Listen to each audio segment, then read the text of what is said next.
Baik, terima kasih. Jadi pada sore hari ini saya akan menyampaikan sedikit sejarah mengenai adanya senam pernafasan Porpi. Jadi memang saya itu baru menjadi ketua umum Porpi pada tahun 2021. Yang dulunya saya adalah ketua Porpi DKI Jakarta, Porpi DKI Jakarta. Nah, sebelumnya ini saya yang mengetahui adalah Bapak Dr. Insinyur Anwar K. Yusuf, dan setelah beliau ada wafat sehingga saya di dalam Munas terpilih sebagai Ketua Umum Porpi dalam periode 2021 sampai 2025 nanti. Nah, pada hari ini saya sedikit menceritakan bahwa Porpi ini sudah berumur sekitar 42 tahun yang didirikan oleh para senior-senior saya, di mana di situ ada Ibu Ani, Ibu Bapak Yose Anuwaas, dan juga ada Ibu Chandra Herawati, dan juga ada beberapa para senior. Dan di dalam sampai hari ini kita sudah berumur 42 tahun. Dari 42 tahun ini sudah ada kurang lebih 28 DPD yang ada di provinsi, di 28 provinsi yang ada di Indonesia. Dan untuk cabangnya kita mungkin sekitar bisa hampir 300-an kabupaten kota seluruh Indonesia. Dan untuk kesertaannya Porpi juga anggotanya sangat banyak sekali, mungkin bisa dikatakan ratusan ribu ya. Saya belum pernah men-survey secara benar karena banyak sekali provinsi-provinsi yang baru ini selama saya menjabat sebagai ketua Umum Porpi Nasional. Ada beberapa provinsi yang baru saja kita lantik, di antaranya yaitu di Papua, Papua Tengah, dan juga dari Kalimantan Barat, dan juga dari Sulawesi Utara, dan lanjut nanti ada beberapa provinsi lagi. Jadi untuk data secara konkretnya kita belum bisa memberikan, tapi cukup lumayan bahwa pesertanya ribuan, puluhan ribu lah boleh dikatakan, karena di DKI sendiri ada sekitar 20.000 orang peserta setiap kali mengadakan kegiatan yang berlokasi di DKI. Sampai hari ini peserta-peserta itu terdiri dari segala usia, dari anak sekolah, mahasiswa, dan juga dari remaja, dewasa, dan juga lansia. Dan yang bahkan pada saat ini lebih banyak yang diikuti oleh remaja-remaja, yang dimana usia remaja dan dewasa lebih banyak lagi sekarang pesertanya yang baru-baru itu.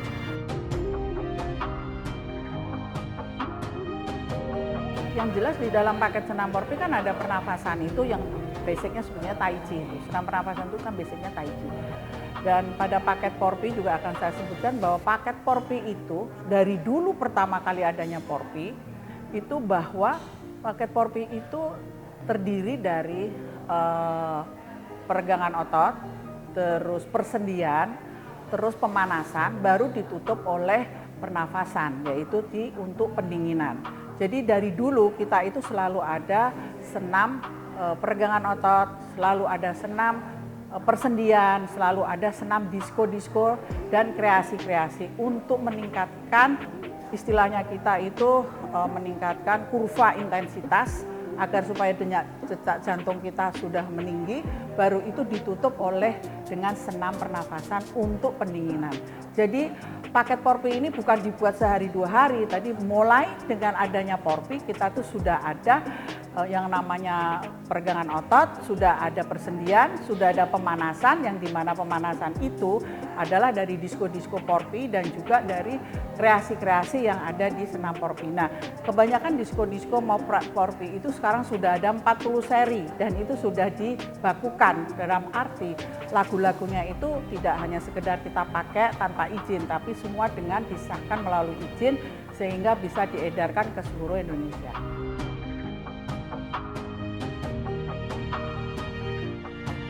Untuk menarik juga supaya kita juga punya hasil karya yang lainnya, yaitu kreasi-kreasi ini sekarang banyak sekali kita mengikuti tren lagu yang sedang in. Jadi misalnya lagunya lagi booming ini apa, langsung kita buatkan senam kreasi. Karena itu apa? Untuk memotivasi dari orang-orang supaya lebih senang untuk lebih berolahraganya itu makin semangat gitu. Karena ternyata lagunya lagu-lagu baru bukan lagu-lagu lama. Itu motivasi kita. Tapi pada intinya kita yang penting adalah ditutup dengan senam pernafasan yang dimana senam pernafasan itu adalah menjadi nilai plus dari satu senam paket 4P yang selama ini kita jalani. Jadi untuk mengembalikan kebugaran tubuh kita dan untuk mengembalikan supaya kita tidak lelah di dalam berolahraga itu dengan adanya senam pernafasan itu.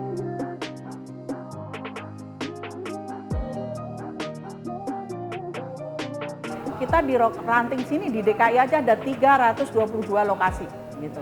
Dan boleh dilihat di Jakarta Timur sendiri ada sekitar 80-an lokasi ranting untuk senam 4P. Itu baru satu cabang loh ya, cabang Jakarta Timur. Jakarta Utara juga banyak, Jakarta Barat, Jakarta Selatan dan juga Jakarta Pusat gitu.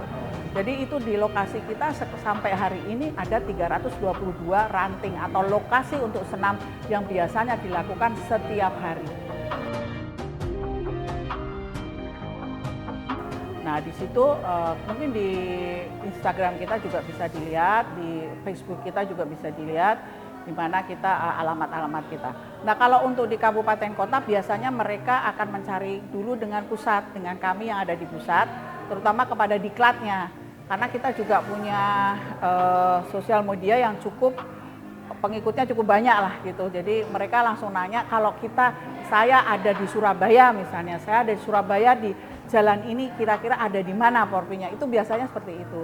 Dan mungkin di luar Jawa pun seperti itu. Bahkan kita kan sudah ada di Sulawesi Tenggara, sudah ada di Sulawesi Tengah, juga Sulawesi Utara, dan juga kemarin ada di Papua, dan kita juga lagi membentuk di Papua Barat Daya juga gitu.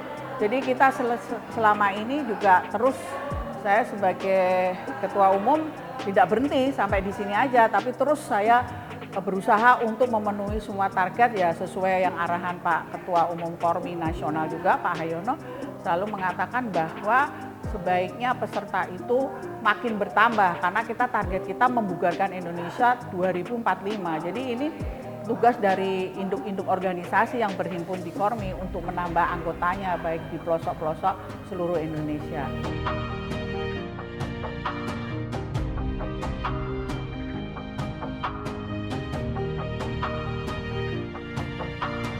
Setiap kali kita mengadakan kegiatan untuk Rutu Fornas atau kegiatan penataran untuk menambah peraga dan pelatih itu harus kita pakai proses. Dan kita kalau mengadakan penataran untuk melahirkan peraga baru itu pertama harus tingkat cabang dulu. Habis tingkat cabang, tingkat DPD provinsi, habis itu tingkat nasional. Jadi ada Talpercap tingkat cabang, Talperda tingkat daerah, Talpernas itu tingkat nasional. Dan itu selalu kita lakukan setiap tahun karena kita membutuhkan beberapa peraga yang baru-baru. Dan di instansi-instansi juga kita banyak sekali peraga, pelatih, instruktur untuk masuk ke instansi-instansi, dan ini membantu mereka secara ekonomi juga gitu. Jadi kita juga memikirkan dia karena kita nggak mungkin bisa membayar dia dengan banyak. Jadi kita berikan kegiatan-kegiatan yang bisa menghasilkan uang tapi di luar organisasi gitu.